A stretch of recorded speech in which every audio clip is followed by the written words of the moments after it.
नमस्कार मंडळी, जून आणि ऑक्टोबर या महिन्यात शेती पिकाचं मोठ्या प्रमाणात नुकसान झालं होतं। अवकाळी पावसातून झालेलं शेती पिकाचं नुकसान, त्यानंतर जे काही जिल्हाधिकारी असतील, जिल्हाधिकाऱ्यांच्या माध्यमातून अधिसूचना काढण्यात आल्या होत्या आणि अधिसूचना काढल्यानंतर सुद्धा शेतकऱ्यांच्या माध्यमातून मोठ्या प्रमाणात ह्या केवायसी झालेल्या आहेत। कधी 2 महिने झालेले आहेत, कुठे 3 महिने झालेले आहेत, तर कुठे महिना झालेला आहे, परंतु काही शेतकऱ्यांच्या खात्यावर हे पैसे जमा झाले नाहीत। यापैकी बऱ्याच शेतकऱ्यांच्या खात्यावर काही पैसे जमा झाले होते, यामध्ये सामायिक क्षेत्र असतील त्या शेतकऱ्यांचे पैसे जमा झाले नाहीत किंवा काही शेतकऱ्यांच्या याद्या उशिरा आल्या होत्या, त्यानंतर शेतकऱ्यांच्या माध्यमातून केवायसी केल्या होत्या, परंतु अशा केवायसी झाल्यानंतर सुद्धा शेतकऱ्यांच्या खात्यावर हे पैसे जमा झाले नाहीत। मग हे पैसे कधी जमा केले जाणार आहेत, किती हेक्टरच्या मर्यादेत हे पैसे जमा केले जाणार आहेत आणि त्याचबरोबर आपल्या खात्यावरती हेक्टरी पैसे किती जमा केले जाणार आहेत, संपूर्ण माहिती या व्हिडिओच्या माध्यमातून आपण घेणार आहोत। त्यापूर्वी चॅनलवर नवीन असाल त्या साईडला एक सबस्क्राईबचं बटन दिसेल, त्याला क्लिक करा, त्यानंतर घंटीचं बटन दिसेल ते सुद्धा ऑन करून ठेवा, जेणेकरून आपल्याला नवनवीन अपडेट पाहायला मिळतील। मंडळी, ज्या अर्थी शेती पिकाचं नुकसान झालं, कधी अवकाळी पाऊस होते, कधी गारपीट होते, तर कधी पावसाचा खंड, यातून शेती पिकाचं नुकसान होते। त्यानंतर जी काही पैशाची आणेवारी असते ती पैशाची आणेवारी आपल्या जिल्ह्यात किंवा आपल्या मंडळाची 50 पैशाच्या आत जर आली तर मग आपल्याला शेतकऱ्यांना नुकसान भरपाई मिळते किंवा पीक विमासारखा प्रश्न आपल्या शेतकऱ्यांना उद्भवतो। त्यानंतर पीक विमा असेल, पीक विमा सुद्धा मिळतो आणि नुकसान भरपाईची रक्कम सुद्धा मिळते। यापैकी बऱ्याच जिल्ह्यात नुकसान भरपाईच्या केवायसी झालेल्या आहेत। तलाठी यांच्या माध्यमातून आपल्याला केवायसीच्या याद्या देण्यात आल्या होत्या। विशिष्ट यादीच्या माध्यमातून आपण केवायसी केली, केवायसी केल्यानंतर सुद्धा आपल्या खात्यावरती हे पैसे जमा झाले नाही। आता यामध्ये काय होते, एखादं गाव असेल, एखादा जिल्हा असेल, समजा उदाहरणार्थ आपण परभणी घेणार आहोत। परभणीत शेतकऱ्यांच्या खात्यावर, काही शेतकऱ्यांच्या खात्यावर पैसे जमा झाले, बाजूच्या गावाला पैसे मिळाले तर आपल्या गावाला पैसे मिळाले नाही, असे बरेच काही प्रश्न मागच्या वेळेस निर्माण झाले होते।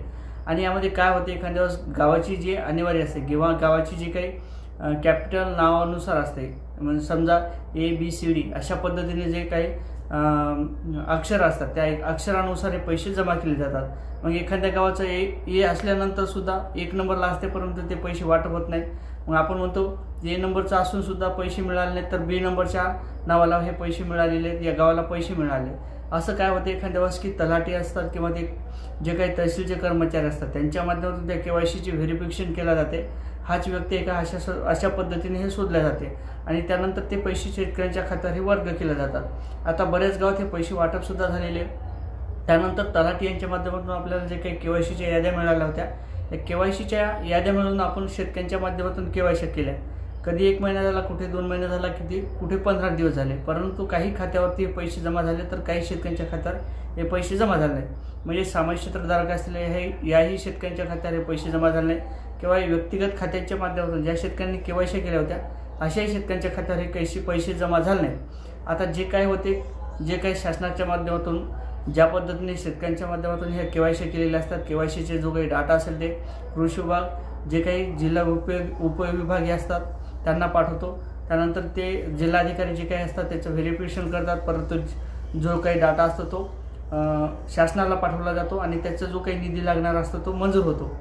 अशा पद्धतीचे बरेच काही GR निघलेले आहेत आणि GRच्या माध्यमातून ज्या शेतकऱ्यांच्या माध्यमातून केवायसी केलेल्या होत्या त्या शेतकऱ्यांच्या केवायसीच्या याद्या वरी गेल्यानंतर तो पैसा परत येतो, शासनाकडे येतो, तहसीलकडे येतो आणि तहसीलकडे आल्यानंतर ते शेतकऱ्यांच्या खात्यात ते पैसे जमा केले जातात। आता बऱ्याच जिल्ह्यातील जे काही केवायसीच्या याद्या आहेत, शेतकऱ्यांच्या माध्यमातून केलेल्या केवायसीच्या याद्या आहेत, त्या आता वरती पाठवण्यात आलेले आणि त्यासाठी जो काही निधी असणार आहे तो सुद्धा काही प्रमाणात मंजूर होण्याकरता सुरुवात झालेली आहे। आता जे काही वंचित शेतकरी आहेत, जे शेतकऱ्यांना आतापर्यंत पैसे मिळाले नाही, केवायसी केल्यानंतर सुद्धा हे पैसे खात्यावरती जमा झाले नाहीत, अशा शेतकऱ्यांच्या खात्यावरती काही दिवसात म्हणजे 8 दिवसात हे पैसे वाटप केले जाणार आहे, अशी माहिती आता कृषी विभागाच्या माध्यमातून देण्यात आलेली आहे। त्याचबरोबर आपल्याला हेक्टरीचे अनुदान आहे, कुठे 8,000 मिळत आहे, कुठे 9,000 रुपये मिळत आहे, तर कुठे 13,000 रुपये अशा पद्धतीने मिळत आहे।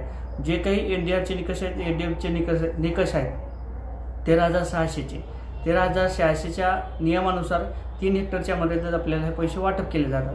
आता यामध्ये काही तलाठी असतील, त्यानंतर कृषी विभाग असेल, त्यांच्या माध्यमातून ज्या पद्धतीची टक्केवारी दिलेली आहे त्या मंडळाची, त्या गावाची, त्या पद्धतीने आपल्याला कुठे 8,000 मिळत आहेत, कुठे 9,000 रुपये मिळत आहेत, तर कुठे 13,000 रुपये, अशा पद्धतीने आपल्याला 3 हेक्टरच्या मर्यादेत हे पैसे वाटप केले जात आहेत। यामध्ये आपलं सोयाबीन असेल, तूर असेल किंवा जे काही पीक असेल त्याचं शेती पिकाचं जे काही नुकसान झालं होतं त्या नुकसानाचे पैसे आता शेतकऱ्यांच्या खात्यावर 8 दिवसात वाटप केले जातील, अशा पद्धतीची माहिती या GRच्या माध्यमातून या कृषी विभागाच्या माध्यमातून देण्यात आलेली आहे। तर मित्रांनो, असे नवीन अपडेट घेण्याकरता नक्की चॅनलवर नवीन असाल तर चॅनलला सबस्क्राईब करा, व्हिडिओ आवडला तर शेअर करा। जय शिवराय।